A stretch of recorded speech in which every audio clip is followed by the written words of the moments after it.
Welcome to my kitchen table. A plant lover's kitchen table, obviously. So, hi, my name is Deanna. Thank you for watching. Today I'm going to share with you my prayer plants.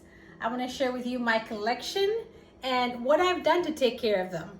I'll share with you my experience, what it's taught me about which ones are easier, which ones are harder, which ones I would buy again if I had the chance.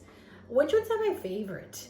I have a total of 13 right here in front of me that I've found throughout my house. Hopefully I didn't miss one along the way, but I think you're gonna enjoy this video. Prayer plants are always stunning plants, aren't they? They are known for their beautiful colored leaves, but they're known also to be a little complicated plants, not for the beginners. Or are they for the beginners?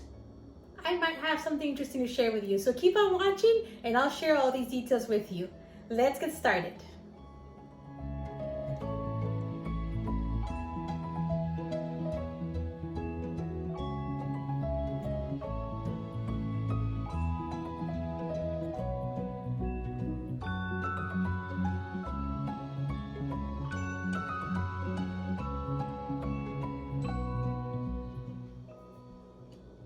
So what do you think? Are they beautiful? I think they are stunning.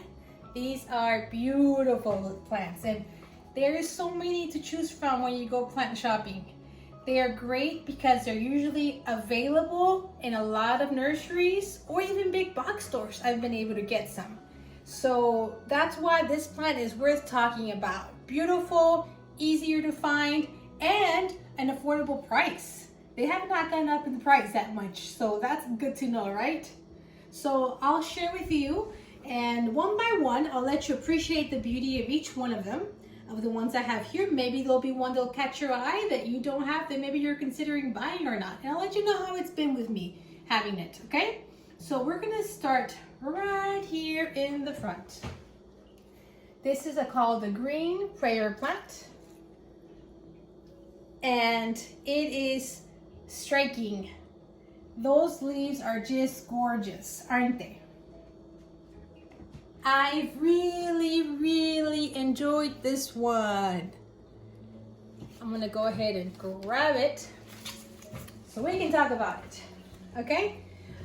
So this one was purchased from Lowe's at a big box store. So sometimes they can arrive to big box stores, at least here in the United States. And if you're in other countries, I'm pretty sure in your nursery you can find it, or online. There shouldn't be that expensive.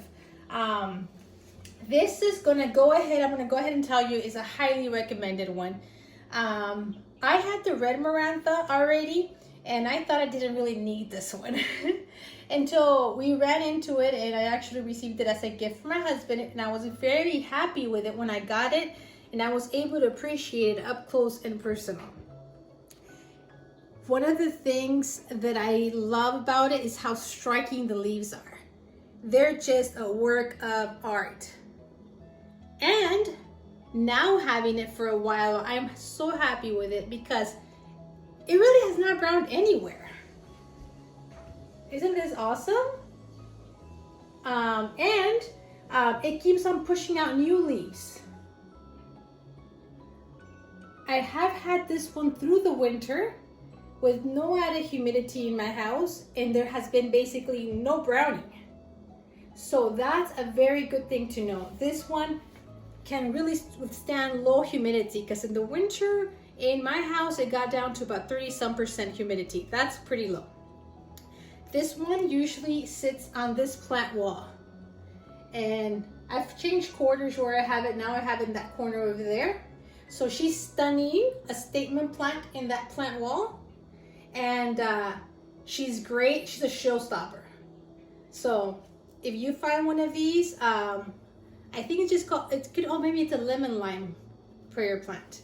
I think that's another name for it. So this one's really pretty, and I recommend this one. Okay, let's move on. Okay, so let's talk about the one right next to it. Look at those leaves. I like having this plant on the floor because I can look at it like with that view that you're seeing right there. And the green is just like a little, that's why this one's called Silver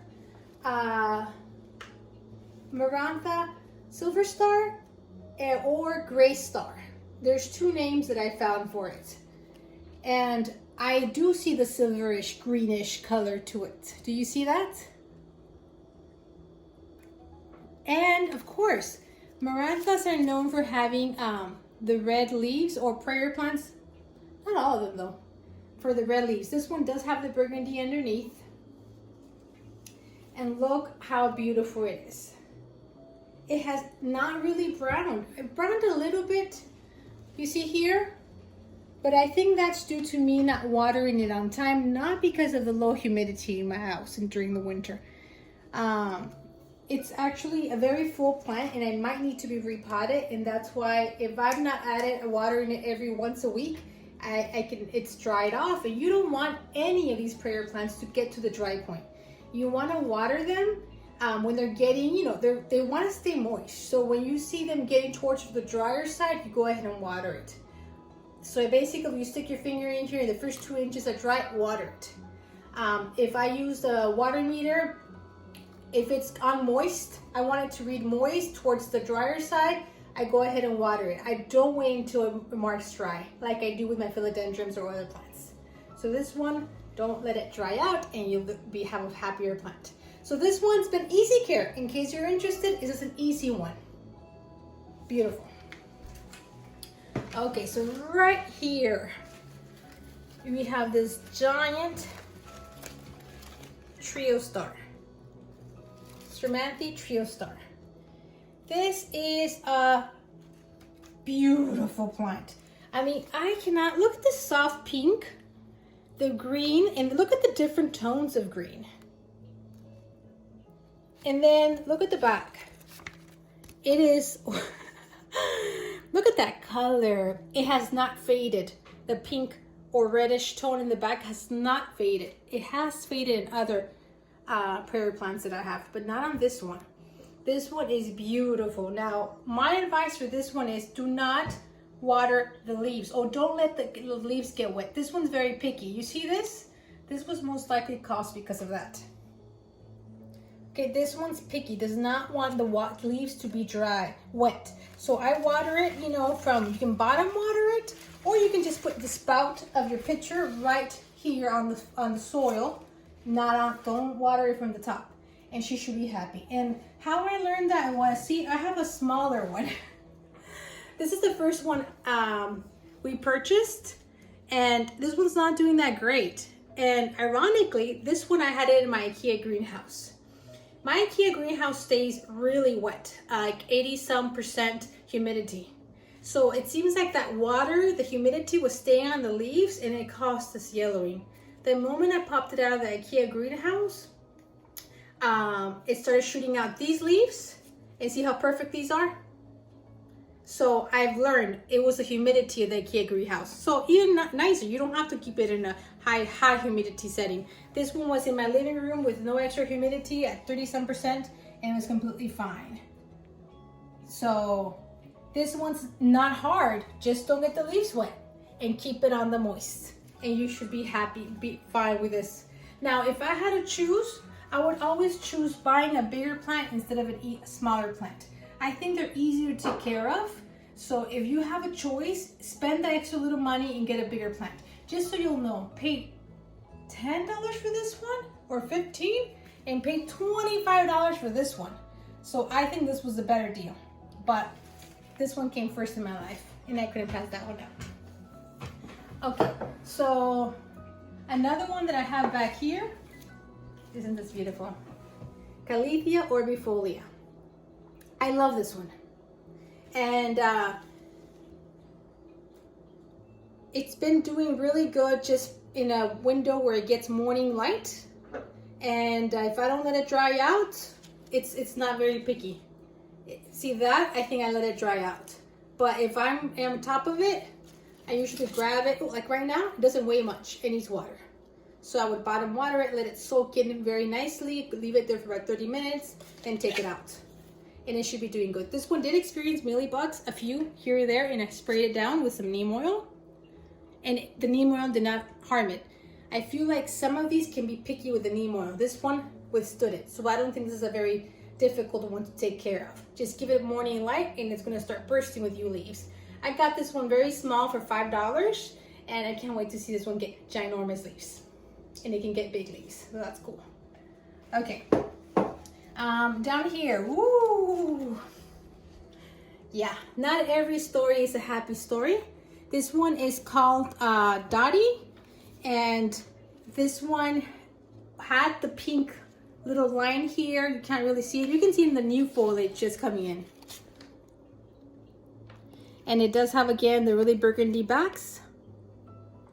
I was about to throw this one away, and my husband said, don't throw it away. And after we kept it, and look, these 2 new leaves came afterwards. So I was fed up. I'm like, I don't know what it wants. I had changed the soil.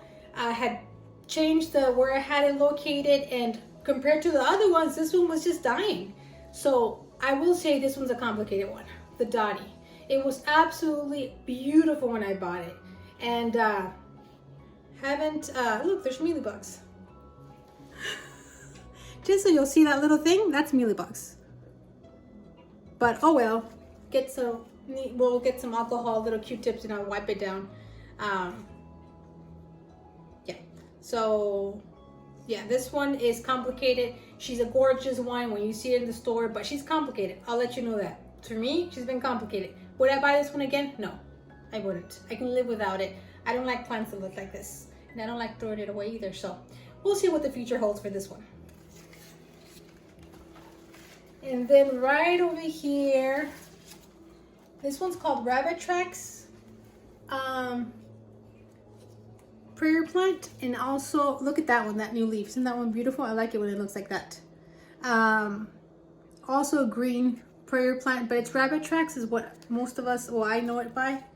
And this one, I got it very small at Lowe's for like $3 or $4.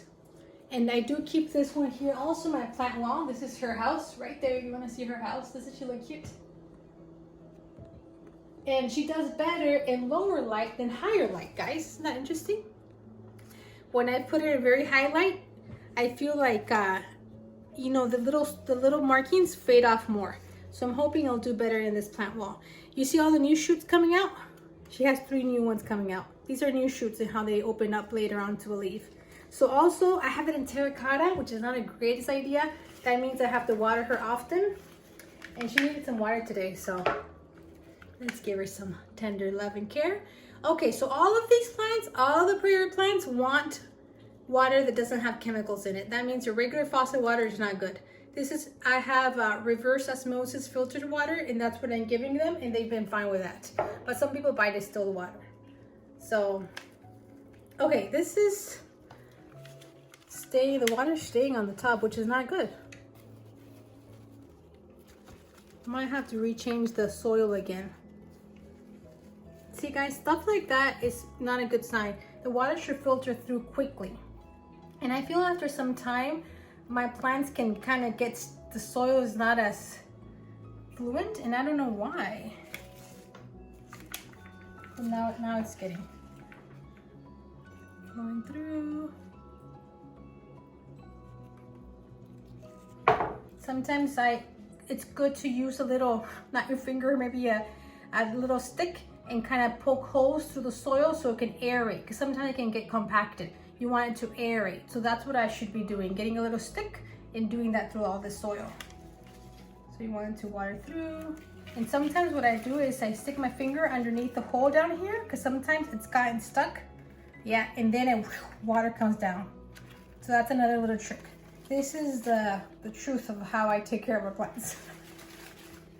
Okay guys, so that's that. Let's move on. Let me rinse my finger just a moment. Okay guys, so this is the same version. It's the Rabbit's Tracks, but it's the variegated kind. So these are small leaves. I got a small leafed one, and I got this one online. Maybe you guys saw my unboxing video. This has been doing okay, but not the greatest. Maybe I wish I would have waited and bought one that had bigger leaves. But it's getting new leaves out. And I had it in my IKEA greenhouse, and it did not like it, by the way. Again, I guess the leaves are getting too wet and didn't like that. So that's interesting point. They want humidity, but they don't want that much. And these do okay with that, with regular house humidity. So it's not very complicated either. My only mistake was putting in the IKEA greenhouse. So, but this one's cutie, a cutie patootie. Okay, this is one of my favorites, a rattlesnake, Calathea. This one's easy, guys, easy. This one has been no fuss, no real browning.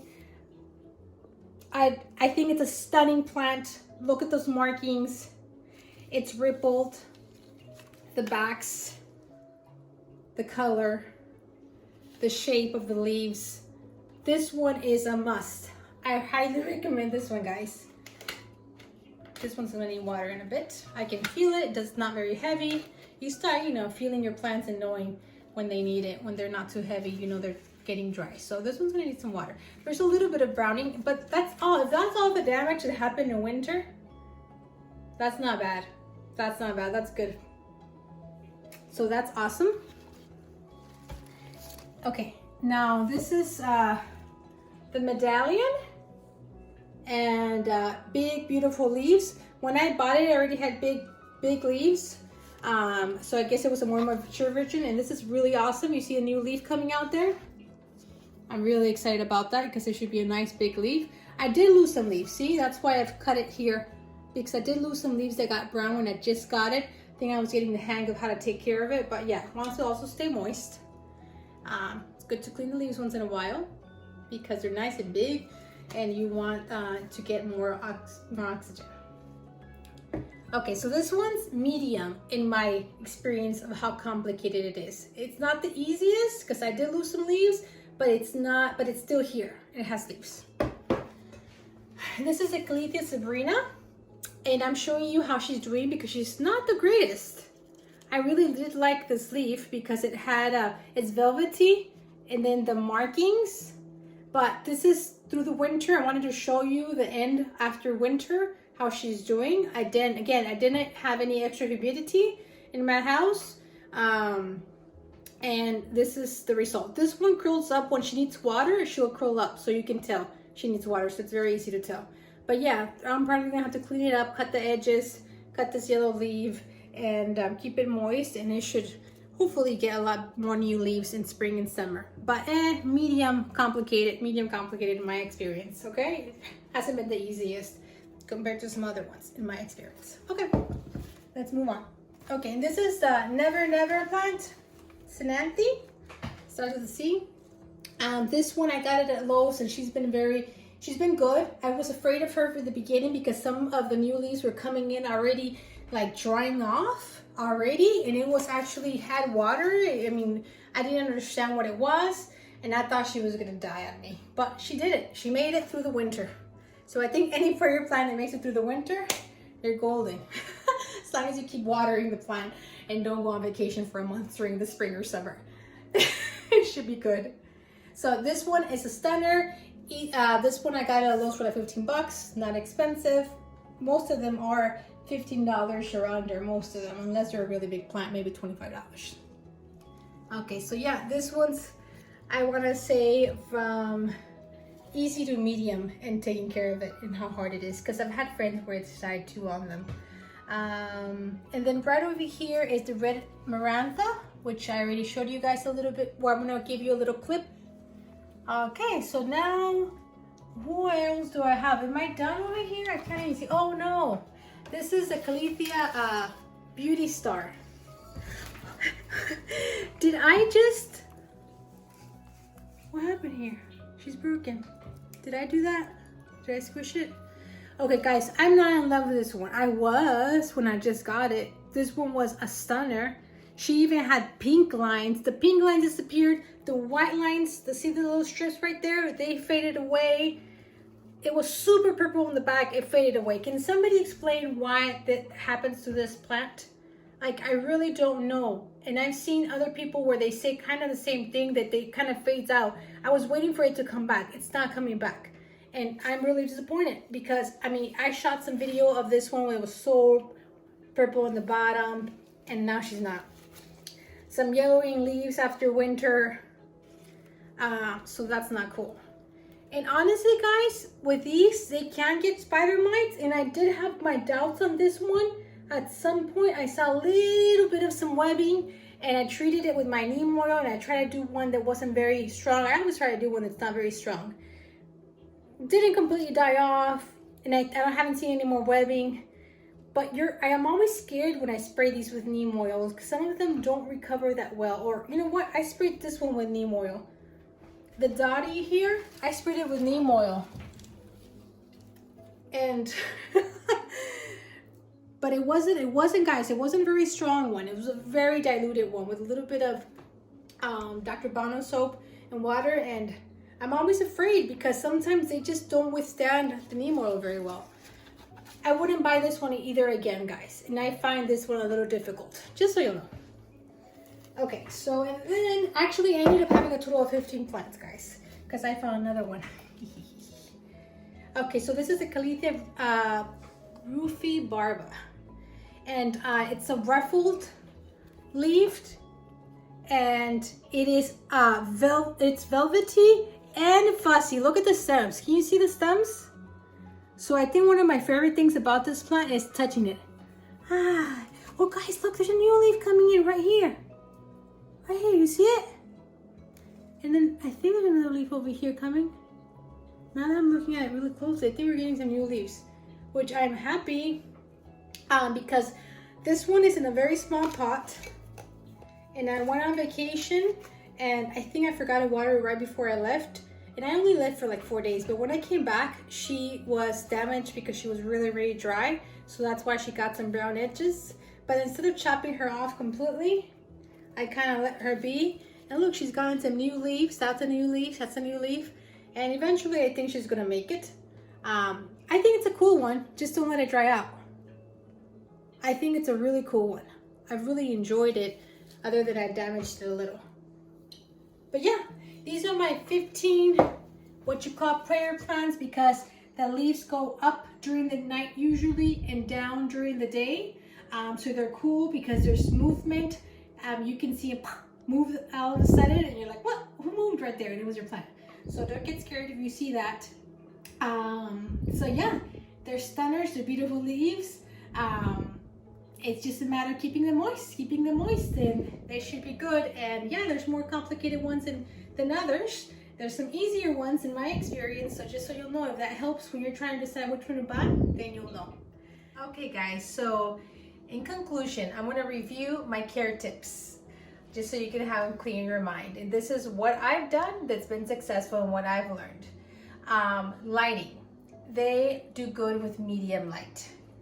So that's basically where I have all of my plants. Except my orbifolia, I feel like it wants a little more light, and I have that one in where it gets morning light only. The rest, medium, even maybe head towards the lower light, and they've been doing fine.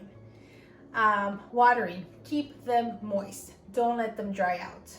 Fertilizing them. I've only used fish emulsion on mine.